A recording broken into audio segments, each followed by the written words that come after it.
જિલ્લાના રાજુલા પંથકમાં કોવાયા ગામે સામાન્ય ગામડાઓની જેમ પહેલા આ ગામના રસ્તાઓ પર પણ લોકોની ભીડ જોવા મળતી, પણ આજકાલ તો ધોળા દહાડે પણ આ ગામની શેરીઓ સૂની ભાસી રહી છે। હકીકત એ છે કે લોકો ઘરની બહાર નીકળતા પણ ડરી રહ્યા છે અને રાતના સમયે તો ઘરની બહાર નીકળવાની કલ્પના પણ લોકોને ધ્રુજાવી રહી છે।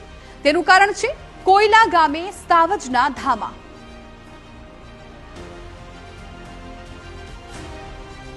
બે દિવસ પહેલા કોવાયા ગામનો એક વિડીયો વાયરલ થયો હતો, જેમાં એક નહીં પરંતુ એક સાથે 12 સિંહ લટાર મારતા હોવાનું જોવા મળ્યું। વિડીયોમાં તો વાત મજાની લાગે, પણ જો નજર સામે એક સાથે આટલા સિંહ આવી જાય તો લોકોની શું હાલત થાય?